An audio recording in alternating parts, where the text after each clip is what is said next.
Estamos de regreso con más de Revirados. Hablando de Revirados, en Brasil sucede una cosa que por ahí a uno le cuesta como entender, porque se conocen novedades minuto tras minuto. Hace un ratito Rulo Espino le preguntaba a Carlos Serenelli cómo andaba la cosa, y bueno, de eso justamente nos va a hablar hoy nuestro compañero.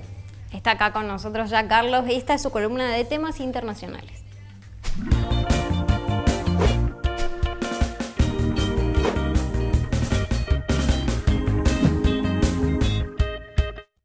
Muy buenos días, y comenzamos hablando efectivamente de Brasil en este resumen internacional, porque todo parece indicar que estas son las últimas horas de Dilma Rousseff como presidente de ese país. El Senado va a votar mañana el inicio del juicio político contra la mandataria brasileña, y de esta manera queda automáticamente suspendidas sus funciones por un plazo de hasta 180 días mientras se debate ese juicio político en sí. Había una noticia en el día de ayer que escuchaban hoy en los titulares cuando se repasaba la tapa del diario El Territorio, que era la anulación por parte del presidente interino de la Cámara de Diputados, Waldir Maranhão, de la votación del 17 de abril en esa Cámara, en la Cámara Baja, del juicio político contra la presidenta. Pero ahora la novedad es que esa anulación ha sido anulada en una vuelta más de las tantas que está teniendo esta batalla político-jurídica en el estado vecino del Brasil.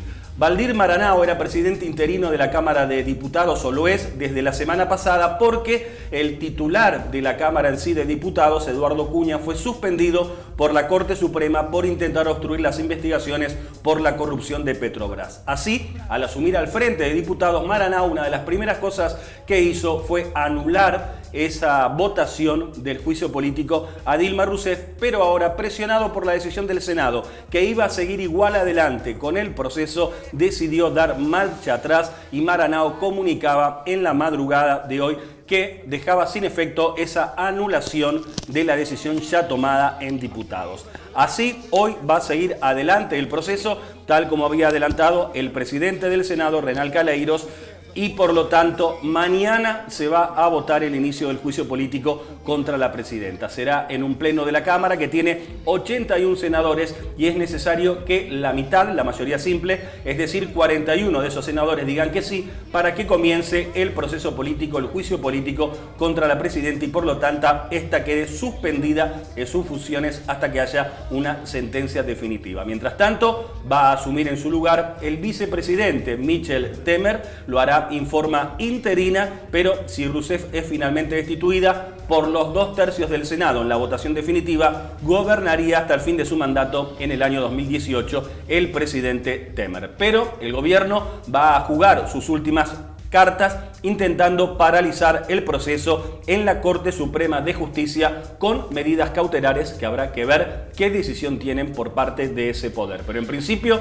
todo parece indicar que estas son las últimas horas de Dilma Rousseff como presidenta del Brasil. Cambiamos de país, vamos a hablar ahora de Paraguay, donde tuvo lugar un curioso suceso. Renunció la ministra de Educación, pero lo hizo por las presiones del estudiantado. Se trata de Marta Lafuente, quien ya no es más ministra de Educación de Paraguay. Dimitió el jueves durante el tercer día de protesta de estudiantes. Las protestas habían comenzado con el encierro en un colegio de Asunción de 10 alumnos de la secundaria que exigían la renuncia de la ministra y mejoras en la calidad de la enseñanza. Las protestas se extendieron en un centenar de colegios, y la ministra Lafuente estaba muy cuestionada tras conocerse un caso de sobrefacturación de agua mineral y de otros productos en la licitación en el ministerio. La ministra anunció su dimisión el jueves, como decíamos, tras una larga reunión con el presidente paraguayo Horacio Cartés. Ese día el Senado iba a tratar una moción de censura contra la ministra, pero ella se adelantó con esta dimisión. El nuevo ministro, según se supo ayer, es Enrique Riera, presidente del Colegio de la Magistratura, cargo al que tendrá que renunciar, y exintendente de la ciudad de Asunción. Según el Foro Económico Mundial, Paraguay ocupa el último lugar en cuanto a calidad educativa entre 140 países analizados. ¿Qué pedían los estudiantes en Asunción, Carlos? Concretamente, mejoras en la calidad educativa y también mejoras edilicias, en un reclamo bastante global, pero que estaba de alguna manera también enmarcado por ese caso de corrupción que había surgido en el ministerio en torno a esa licitación, lo que forzó finalmente la renuncia de la ministra.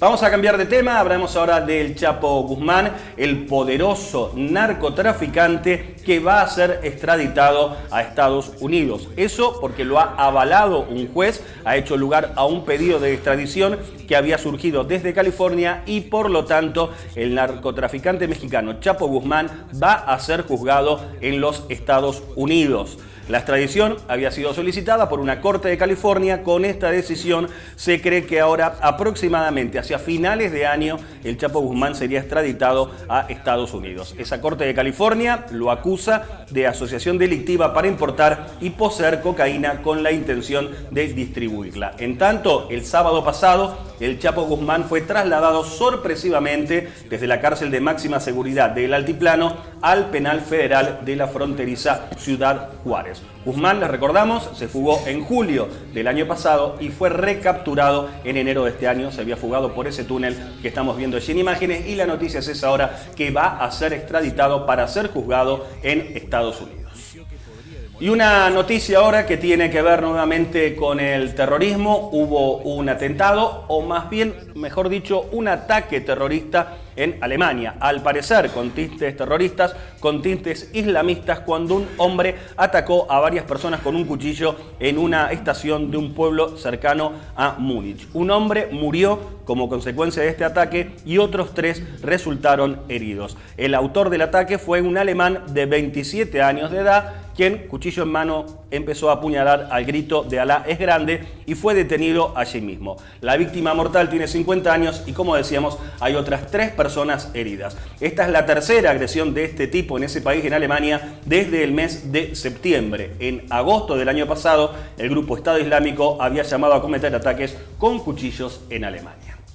Y por último vamos a hablar de Siria, donde se está viviendo una muy frágil tregua, pero que se está intentando prolongar. Una tregua en Alepo que debe finalizar en el día de hoy, pero hay esfuerzos por parte de Rusia y de Estados Unidos, principales actores en torno a este conflicto, para que la tregua se extienda más días y para que también se extienda al conjunto del país este cese del fuego. Las dos partes destacan avances en el acatamiento del cese del fuego, pero admiten dificultades en ciertas zonas. El gobierno sirio y los grupos rebeldes iniciaron la semana pasada una tregua temporal en Alepo que finalizaba hoy, pero que se pretende extender, como decíamos, durante más días y a todo Siria en caso de ser posible. La guerra en ese país comenzó en el año 2011 con manifestaciones pacíficas brutalmente reprimidas por el gobierno y dejó en estos 5 años casi ya de enfrentamientos 270.000 muertos y provocó el éxodo de millones de personas. Habrá que ver ahora si es posible extender esta tregua en Siria. Y con esto finalizamos nuestro resumen internacional de hoy. Bueno, muchas gracias, Carlos Serenelli. Hasta el próximo martes. Nos vemos el próximo martes y a vos te vemos en el próximo bloque. Quédate ahí, ya venimos con más de Revirados.